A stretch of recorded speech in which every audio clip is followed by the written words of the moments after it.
Alright, welcome back to MMG. First of all, not financial advice. Consult your licensed financial advisor. I'm not a licensed financial advisor. This is more of an educational channel.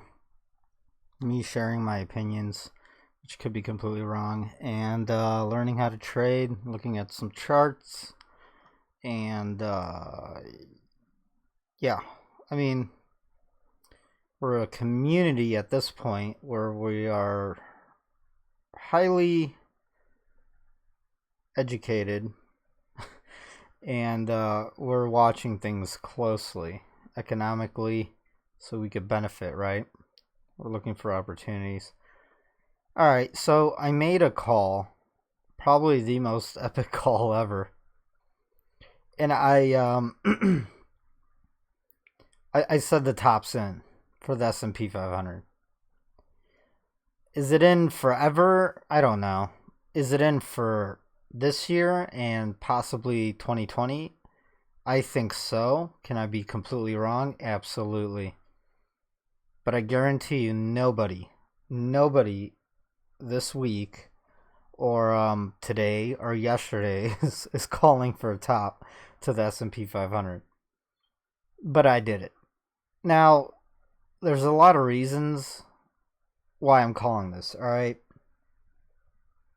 First of all, I know that Wall Street and everyone is hoping that this rally extends past New Year's so they don't have to take profits now, because if they do, then they're going to have to pay capital gains tax on it, right? So they're hoping, this party goes into next year and then they could take profits next month.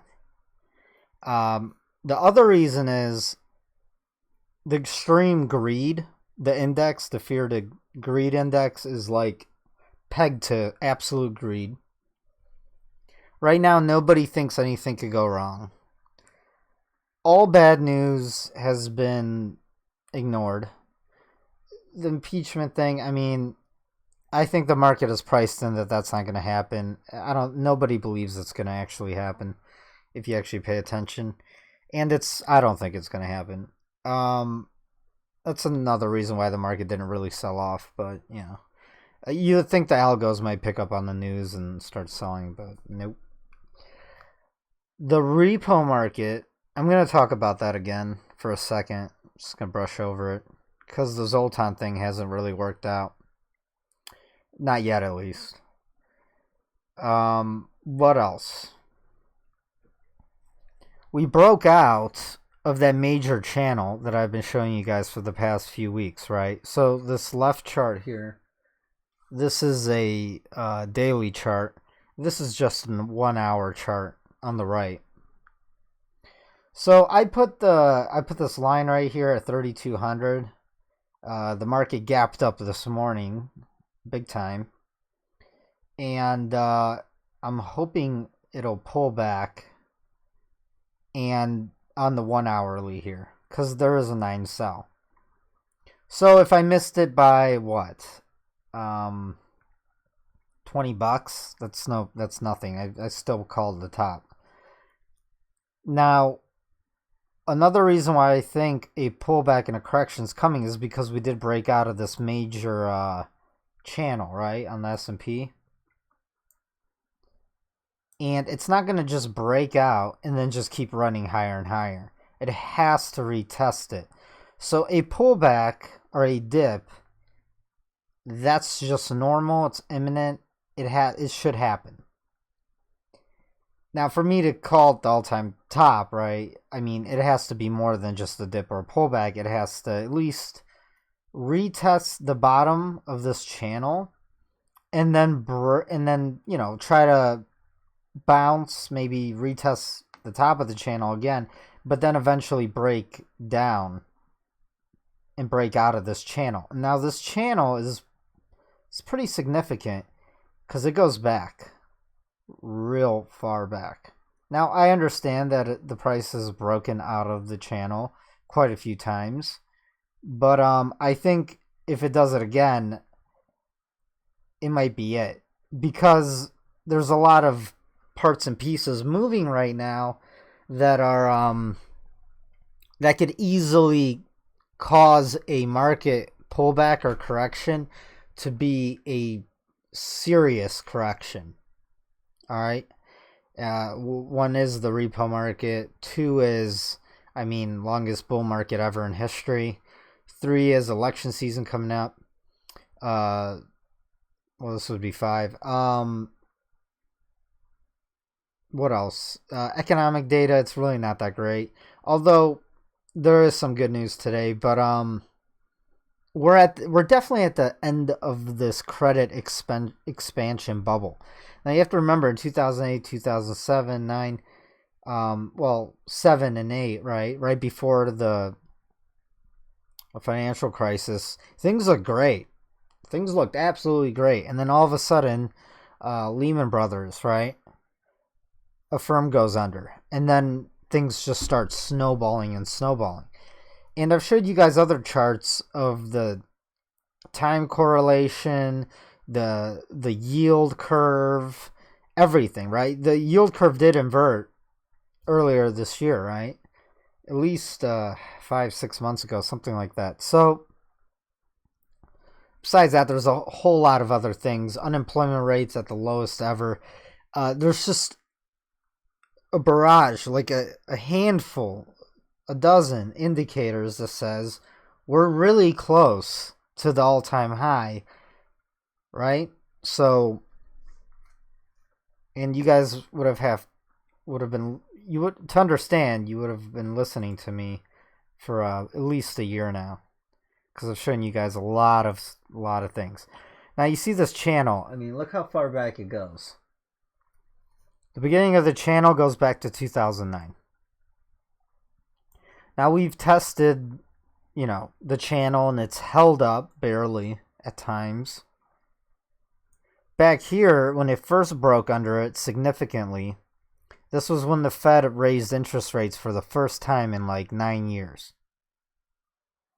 But then but somehow they put a backstop to it, and the Fed stopped raising interest rates. It did one raise, and then Trump got elected around here, right? And then the Trump euphoria rally, because he's going to cut taxes on corporations and whatnot. And then the Fed starts raising interest rates in 2018, like nonstop. That pricks their own bubble. The market corrects in a big way. 20%, 23% correction. That's a big correction. That's a very decent sized correction, right? If it would have gone any further, then it would have been the beginning of technically a recession. But it didn't, right? Because the Fed stopped raising interest rates, reverse course, capitulated, started lowering rates. And then the market rebound. And now it's been going higher and higher on tweets, the trade talks, and the algos buying, and even the repo market has affected the market positively, because a lot of that liquidity goes back into the market because they're liquefying the banks, right? They're basically bailing out the banks right now with the repo market. And I'm going to talk about that as it relates to the dollar. So my last video was the video prior was the milkshake theory video. Very good video. Watch that if you haven't. And the milkshake guy said that foreign hedge funds, banks, entities, you name it, they all took out a ton of loans in dollars because the dollar's world reserve currency. It's been the strongest. And they all were betting that the dollar would lose value in the coming years. So far, it hasn't. The dollar has been the strongest in the past few years since Trump got elected.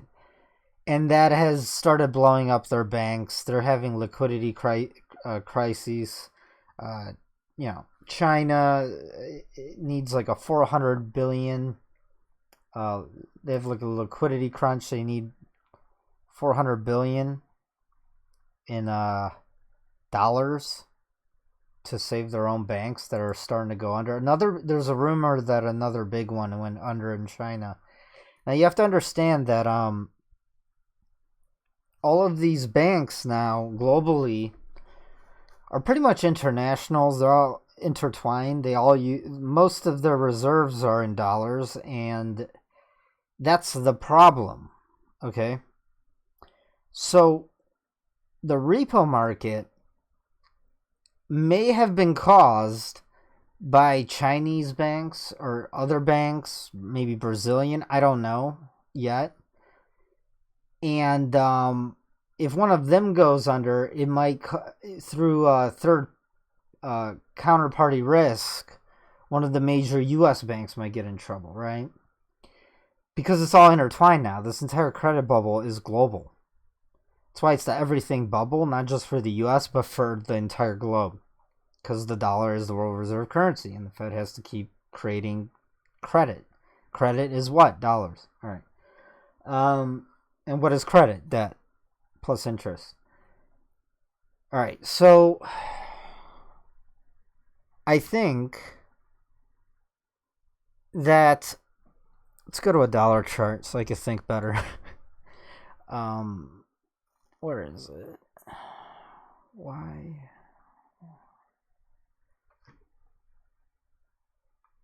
So, that's not it. Where's my markets chart? Markets. Okay, so here we go, US dollar. Let's go to the dollar real quick. This is important, so pay attention. So the milkshake dollar theory thing says that all these banks internationally, they need dollars because their debt is denominated in dollars. They can't default, but if they do default, well, they can, I guess, then that would actually cause less demand for dollars, which would actually make the supply go down of dollars, because when you default, the money literally vanishes, poof, into oblivion. And then the supply of dollars drops. And to prevent all these defaults, my theory is the Fed is like the central bank of the world at this point, because they have to keep printing. If they don't, then not only are U.S. banks in trouble, right? Because of the overnight lending, because they don't trust each other anymore, probably for a really big reason, because something broke. It's because doing the repo market and injecting liquidity into U.S. banks in a way injects liquidity and cash into the entire global market, and that cash and liquidity is maybe lent out some more to the global market, essentially, to like maybe Chinese banks going under, or Brazilian, or any of the pigs nations, Europe, I don't know, Deutsche. Essentially, that's what happens that they probably didn't anticipate on because they're stupid.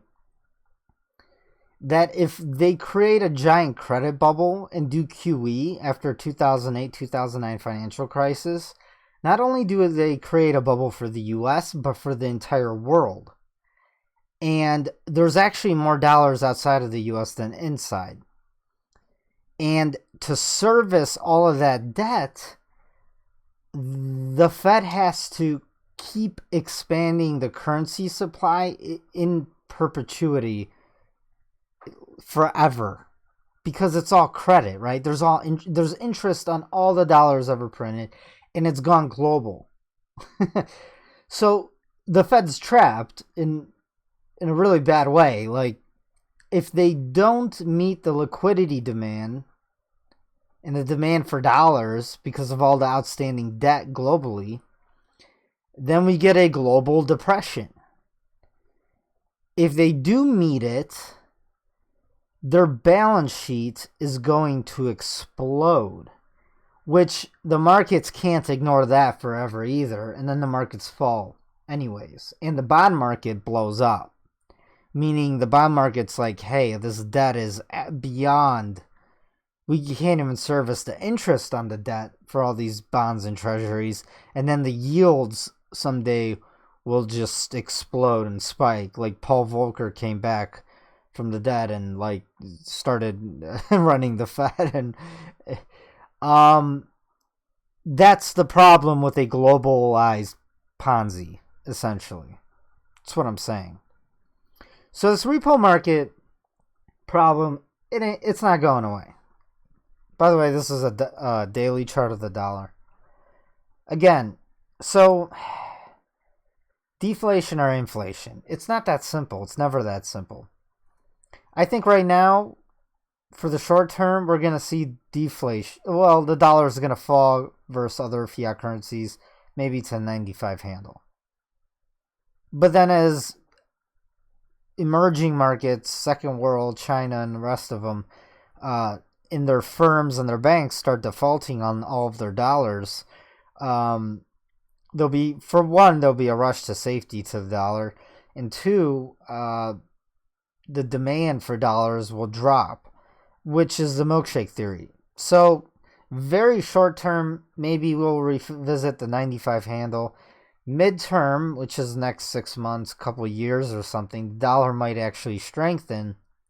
Long term, it's going to blow up because the Fed's going to just keep printing because it has no choice. Unless they just, if they don't, then the system, either way, is going to blow up. It's just, if they keep printing, that just buys more time, and that's probably what they want. Again, everyone's scared to death. They're probably scared. They know what's going on. To some extent, they know what's going on. They're probably scared to death. So they will just keep doing that and buy more time. Also, we just had Trump tweeting for QE. Literally. It's nuts. Anyways, it doesn't matter what the dollar does. Gold and silver is going to go up. So if you look at that chart, again, it's just consolidating, guys. That's all it's doing. So here's gold. Silver is actually stronger right now. It's above 17 and staying above it. By the way, cyclically, there are seasonal things that go with metals. We're about to go into like the most bullish time for metals seasonally. There's an article on that. All right, so let me talk a little before I'll end it with the gold and whatnot. But again, my website, 15% off. The link is below this video in the description. So 15% off for 2 more weeks before the party gets started. All right, so the Zoltan article, right? Well, so far it hasn't really come true.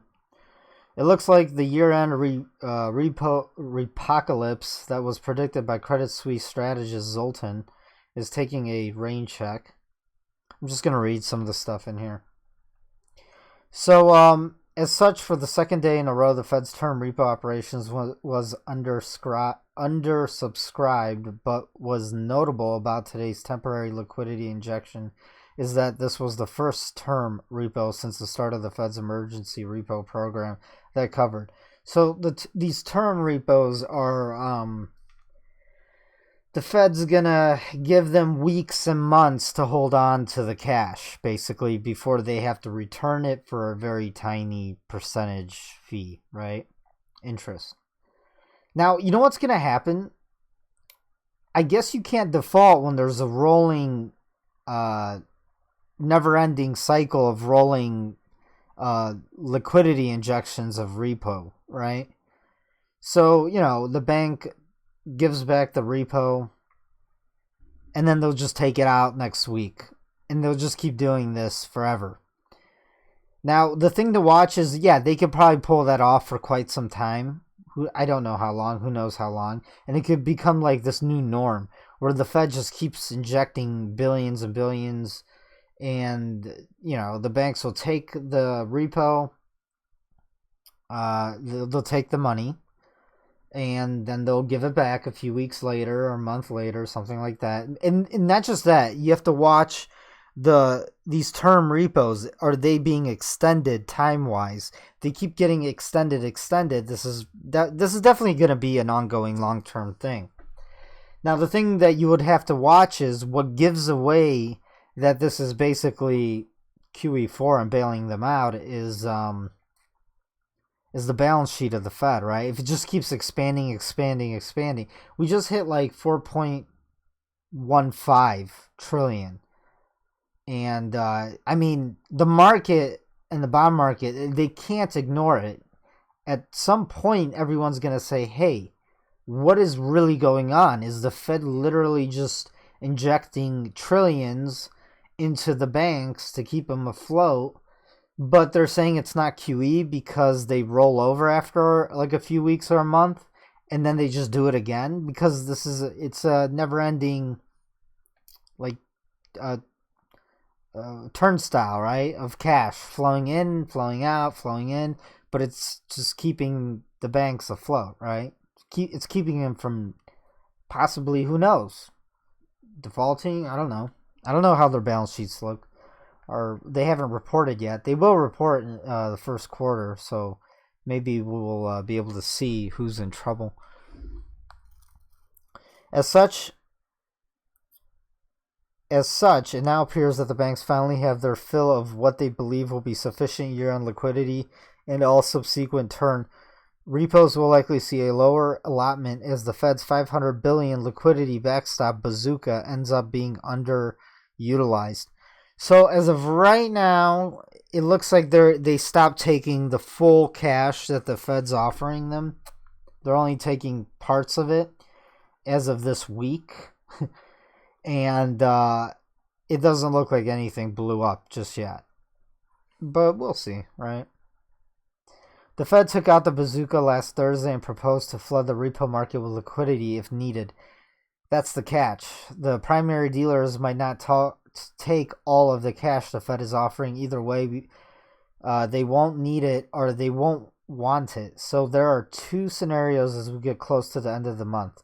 Either primary dealer banks do not take all of the Fed cash because their balance sheets are full, or because they don't need the cash.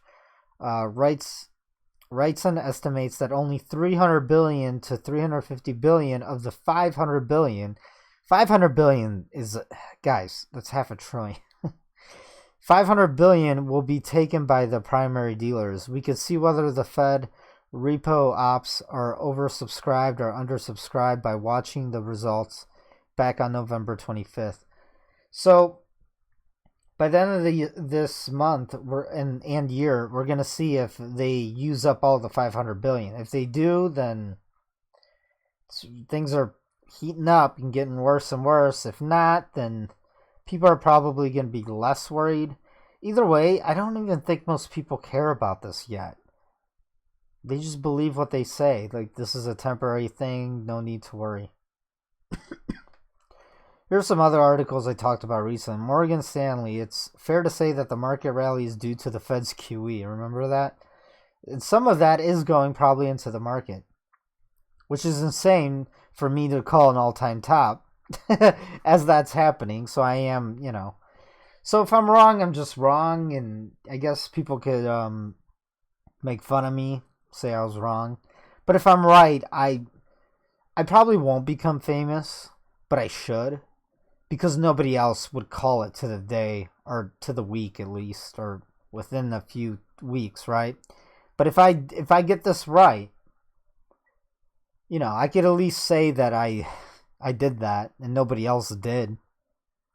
The Zoltan dude would get well, that's only if the repo. So, I probably wouldn't become famous, but I could always say the rest of my life that I called the top. And by the way, even if I called the top for this year and next year, that doesn't mean that it's all that if they do keep doing QE, they might cause a huge melt up in the stock market. Although it's too early to tell if that's even possible. I'm just saying that.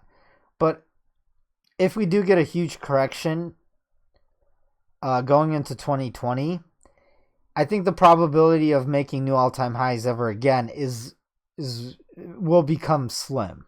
All right. So, what else do we have? So, the BIS. Let's take a look at this article.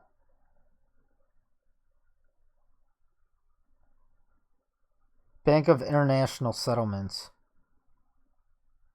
Well, I already looked at them. I mean, they said that it was mainly because of currency swaps in the currency markets and hedge funds and banks levering up, with currency swaps betting that the dollar would be weaker. And that hasn't happened. And that also put a lot of hedge funds and banks, they probably lost a lot of money, causing the repo market turmoil, which affects the U.S. banks because of they probably gave out loans to these foreign banks and countries. I don't know, guys. It's all so intertwined with the credit derivatives and all of that. However, the BIS said that while those two factors helped explain some of the problems, they fall short of the full accounting. None of these temporary factors can fully explain the exceptional jump in repo rates, the bank wrote. So these currency swaps, what they did was shoot the federal funds rate. Okay, so it's complicated, I know. When the Fed reversed their interest rate hikes to cutting rates, that caused a spike in interest rates, that triggered possibly currency volatility and turmoil, and may possibly had a bunch of banks internationally and US maybe, or Europe, I don't know, they got wrecked basically. and that's being papered over by the repo market, and nobody knows who's in big trouble. Deutsche Bank, everyone knows they're in trouble, and they probably got wrecked as well. We'll see. We'll find out. So I don't want to talk about this too much anymore. All right. What's this article?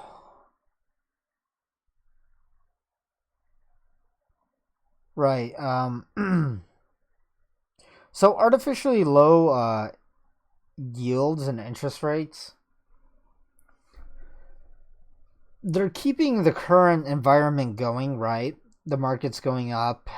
All these corporations and firms, they could afford all of their leveraged bets and long positions and all equities.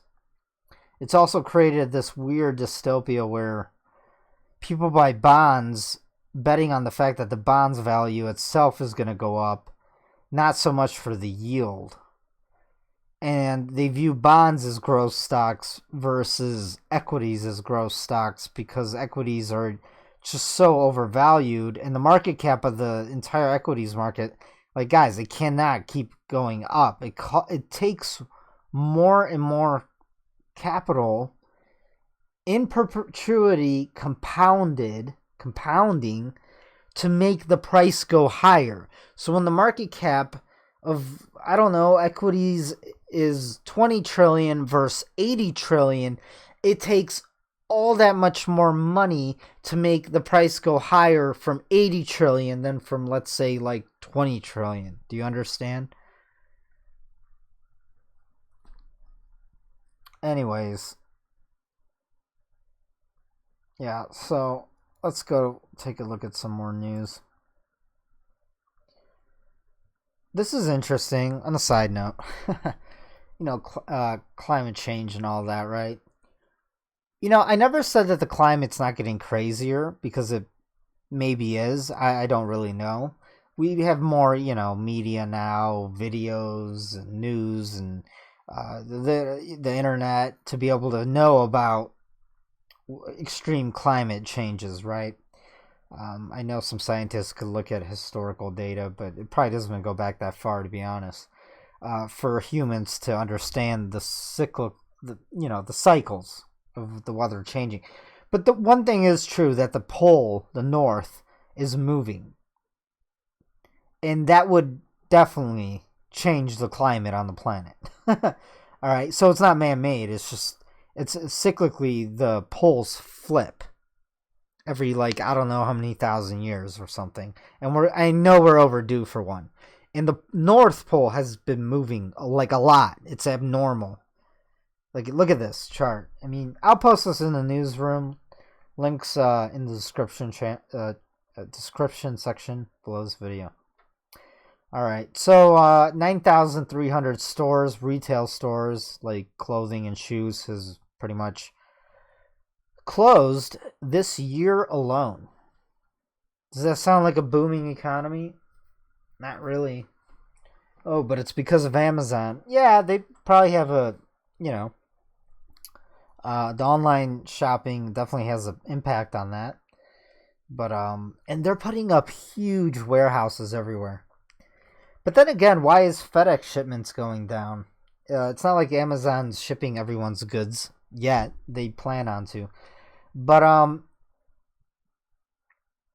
where was I going with this? Either way you look at it, people are still shopping, but it's maybe they're not shopping as much or buying more name brand items. Or listen, 9,300 stores. That's a lot for 1 year. And this has been going on for years now, for like 4 or 5 years. In the greatest economy ever, right? Final third quarter GDP revised unchanged at 2.1%. So the GDP, it's not worse. They didn't revise it down. So everyone's like ecstatic. Although it's only 2.1%. And I guarantee it's less than that if you adjust it for inflation in reality. But, no one looks at that. They only look at headline numbers. But, the strongest season... Hold on. But, there's another article. I will admit that U.S. personal income has started growing. As of recent. Now, it's grown since 2016, but it took a dip in 2018, and now it just ticked up a little bit towards the end of 2019. So people are maybe getting raises and bonuses. And that's good because you need wages to outstrip inflation. Is this going to be long-term and sustainable? No way. You will see wages go higher, but it's not going to keep up with inflation. You're going to see that in the coming years and decade. So what I'm trying to say is you do always see a little bit of wage inflation, right? Which is you get more pay, you get raises, right? Towards the end of economic cycles, boom cycles, bull market cycles, people always, towards the end, everyone's euphoric. Businesses think we have another 5 years or something, who knows, of economic boom, and they decide to give everyone a little bit of a raise, and then there you go. So you always do see that towards the end of cycles. So I wouldn't take it too seriously just yet. Because listen, we're not making manufacturing jobs, and here's the proof of that. U.S. Steel shares plunge, buybacks halted, 1,500 workers cut amid deepening manufacturing recession. Like I said, manufacturing is the real economy. It's not people serving beers and donuts and serving food at restaurants, or all these little shops I've noticed have popped up everywhere. Like donut shops, this shop, that shop, cupcake shop. But those types of businesses, they don't really produce anything in the essence of, and they don't export anything for the country as a whole, right? Manufacturing jobs do. That's what the U.S. became the strongest and richest country in the world because of the Industrial Revolution. And we've been living off of that teat ever since. But we're coming towards the end because now we're at the end where the manufacturing country of the world turned into a financialized service sector, consumer-based economy, which is absolutely unsustainable because we export nothing but debt. Hence, the dollar repo problem right now. We exported a ton of debt. So now we got to keep the global Ponzi financialized system going too. You guys starting to see how the puzzle pieces are coming together? The biggest thing the U.S. exports is dollars. And someday, when everyone starts defaulting or just abandons it, it's all going to come back. The problem is there's no, to the dollar, there's nothing that can replace it. The world reserve currency in the end is just going to be gold. So maybe a basket of gold, silver, and Bitcoin. I don't know. We'll see. Either way, I'm bullish for all three in the long term. All right, let's get back to what I'm trying to talk about. Here's another indicator. Germany is already in a recession. Their industrial section, their manufacturing section. And Germany has a huge industrial base. Largest one in Europe. That's why they have the strongest economy in Europe, right? Germany has the strongest economy in Europe, has the largest manufacturing and industrial base. Proves my point that I was just talking about. But they've just recently got into recession, which is eventually going to ripple over here. Like dominoes keep falling. The U.S., the cleanest shirt in a dirty hamper, right? In a basket of dirty clothes. So what else have I skipped?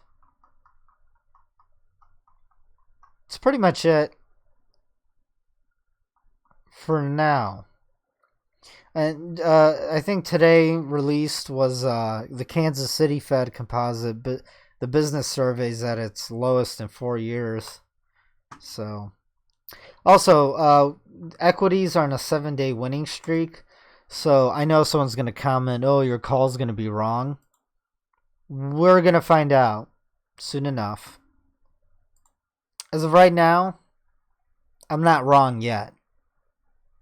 So let's see if I made the most epic call in like financial history.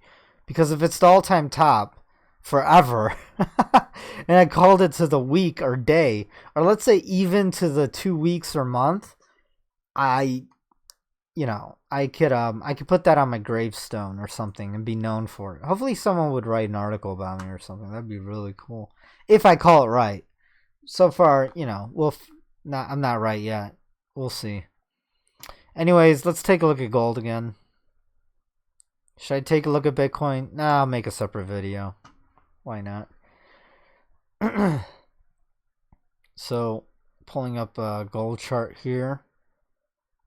Wrong one. Listen, guys. Oh, that's the article I want to talk about. So, seasonality for gold is the highest coming up next month.